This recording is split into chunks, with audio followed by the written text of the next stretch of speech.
नमस्कार, let's mic के एक बिल्कुल नए जानकारियों से भरपूर शो में आपका स्वागत है जिसका नाम है कॉर्पोरेट दुनिया।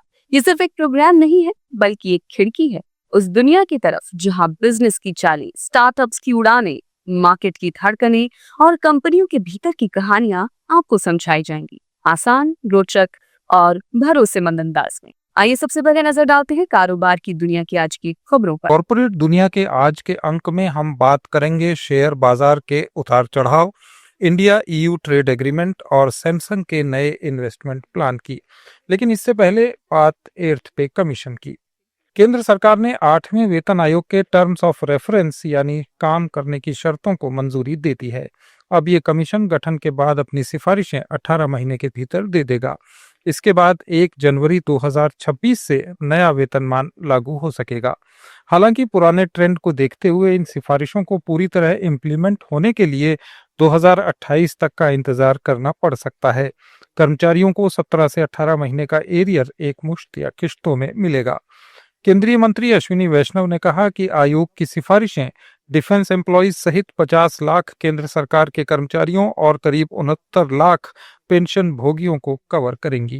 50 लाख सेंट्रल गवर्नमेंट के एम्प्लॉयज हैं। कई राज्य सरकारों के साथ भी इसमें कंसल्टेशन किया गया और करीब करीब सभी राज्य सरकारों ने इसमें सहयोग दिया है। 18 मंथ्स के अंदर ये रिपोर्ट आएगी इसकी 8th पे कमीशन की। जस्टिस रंजना प्रकाश देसाई को इसका चेयरपर्सन बनाया गया। आप सब जानते ही हैं जस्टिस देसाई को, हमारे प्रेस काउंसिल ऑफ इंडिया की चेयरपर्सन है और बहुत ही अच्छा उनका एक long history of public service है। So she will be heading the 8th pay commission. Professor Pulak Ghosh from Bangalore I M and mister Pankaj Jain who is secretary petroleum and natural gas, he will be the member secretary. घरेलू share बाजार में उतार चढ़ाव के बीच इस साल 89 कंपनियों के आईपीओ बाजार में आए और इन्होंने 1.25 लाख करोड़ रुपए जुटाए। इनमें से अकेले अक्टूबर में 12 कंपनियों ने 38,300 करोड़ से ज्यादा की रकम जुटाई। महीने का आखिरी इशू ओखला का होगा जो 1,667 करोड़ रुपए का है। सेकेंडरी मार्केट में इस महीने अच्छी खासी तेजी रही और इसी आधार पर नवंबर में 40,000 करोड़ रुपए जुटाने की योजना बनाई गई है। स्टॉक एक्सचेंज के मुताबिक लेंसकार्ट का 7,700 करोड़ रुपए का आईपीओ नवंबर महीने का पहला इशू होगा। नवंबर में जो बड़े आईपीओ आने वाले हैं उनमें आईसीआईसीआई प्रूडेंशियल का 10,000 करोड़ रुपए, ग्रो का 7,000 करोड़, बोट का 2,000 करोड़ और पाइन लैब के 5,800 करोड़ रुपए के आईपीओ शामिल हैं। इसके अलावा फिजिक्स वाला, प्रेस्टीज और पार्क मेडी भी इशू लाने की कतार में हैं। इस साल अक्टूबर और नवंबर में ही करीब 80,000 करोड़ रुपए जुटने की उम्मीद है। दिसंबर तक 2 लाख करोड़ रुपए से ज्यादा की रकम आईपीओ के जरिए कंपनियां जुटा सकती हैं। वाणिज्य और उद्योग मंत्री पीयूष गोयल ने ब्रुसेल्स की अपनी 3 दिन की यात्रा के बाद कहा कि भारत और यूरोपियन यूनियन के बीच मुक्त व्यापार समझौते पर बातचीत में काफी प्रगति हुई है। गोयल ने ईयू के व्यापार आयुक्त मारोश शेफकोविच के साथ वार्ता की जिसमें दोनों पक्षों ने इंडस्ट्रियल टैरिफ और अन्य मुद्दों पर समझौते की दिशा में कदम बढ़ाए। गोयल ने कहा कि यह बातचीत 2022 में फिर से शुरू हुई थी और अब दोनों पक्ष 2030 तक बायलैटरल ट्रेड को $100 अरब तक पहुंचाने के लक्ष्य के नजदीक हैं। Intense but very productive engagement with you, your colleagues, your teams, and I clearly can see the positive atmosphere in which the negotiations and discussions have been carried out during this trip have laid the foundation for what I believe will be a very robust and balanced agreement which will manufacturing sector के अच्छे प्रदर्शन के कारण इस साल सितंबर में भारत का industrial production 4% बढ़ गया। औद्योगिक उत्पादन सूचकांक के अनुसार सितंबर 2024 में यह बढ़ोतरी 3.2% थी। राष्ट्रीय सांख्यिकी कार्यालय ने अगस्त 2025 के आईआईपी आंकड़ों को संशोधित करते हुए वृद्धि दर 4 से बढ़ाकर 4.1% कर दी है। अलग अलग क्षेत्रों के ताजा आंकड़ों से पता चला है कि मैन्युफैक्चरिंग सेक्टर का प्रोडक्शन सितंबर 2025 में 4.8% बढ़ा, जबकि एक साल पहले इसी महीने ये 4% बढ़ा था। सितंबर 2025 में बिजली उत्पादन में भी 3.1% की बढ़ोतरी हुई है। रूस के SJ-100 सिविल कंप्यूटर एयरक्राफ्ट अब भारत में भी बनेंगे। इसके लिए हिंदुस्तान एरोनॉटिक्स लिमिटेड ने रशिया की यूनाइटेड एयरक्राफ्ट कॉरपोरेशन के साथ एक MOU साइन किया है। ये छोटे शहरों को हवाई कनेक्टिविटी देने वाली उड़ान स्कीम के लिए गेम चेंजर साबित हो सकता है। ये MOU मॉस्को में साइन हुआ। HAL के प्रभात रंजन और PJSC UAC के ओलेग बोगोमोलोव ने इस पर हस्ताक्षर किए। भारत में आखिरी बार पूरा पैसेंजर एयरक्राफ्ट बनाने का प्रोजेक्ट 1961 से 1988 तक चला था।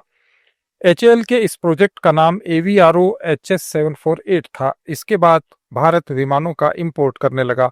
अब रूस के साथ ये टाई अप भारत की इंपोर्ट पर निर्भरता को कम करेगा।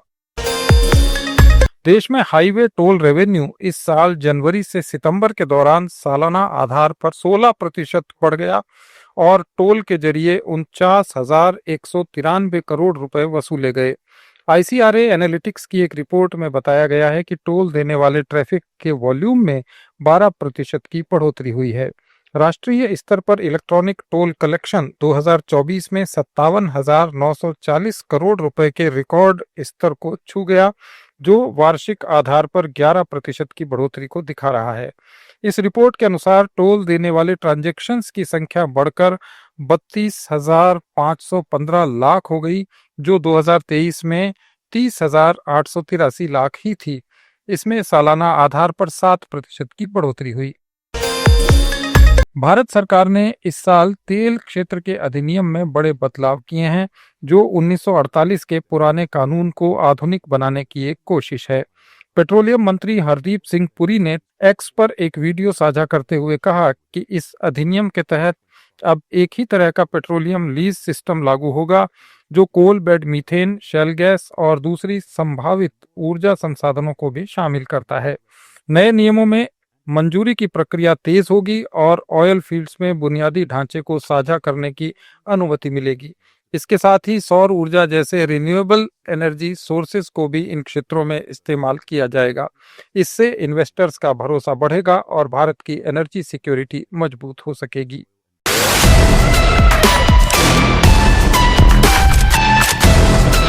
For over 7 decades, India's oil fields have been the silent force behind our progress. But the world of energy is transforming, and India is changing with it. In March 2025, the government brought a landmark reform, the Oil Fields Regulation and Development Amendment Act 2025, a law that gives our oil and gas sector new direction, new discipline, and a greener future. This act updates a law that was written back in 1948, before India even discovered most of its oil fields. Now, the rules are simpler, faster, and ready for the 21st century. It replaces the old mining lease with a modern petroleum lease, so companies can explore and produce oil and gas under clear, uniform terms. And it expands the definition of mineral oils to include coal bed methane, shale gas, tight oil, and gas hydrates, unlocking new domestic sources of clean energy. The Act also complements India's ongoing exploration drive under OALP Round 10 by modernizing lease rules, simplifying approvals, and promoting infrastructure sharing. It provides a transparent, stable framework that encourages companies to invest, explore, and expand India's exploration acreage. For the first time, the Act allows solar and hybrid energy systems to operate right inside oil field areas. That means the same land that once produced oil can now produce clean power too.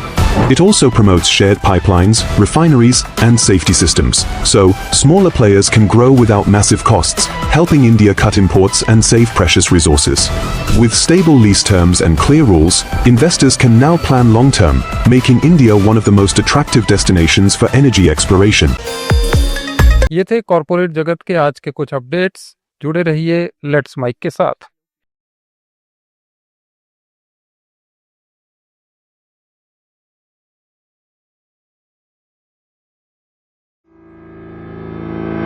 It's time for news. It's time for more than radio. Presenting the first radio news app, Let's Mic. Let's Mic, a news-based app on your phone where you get to watch and listen news, talk shows, interviews,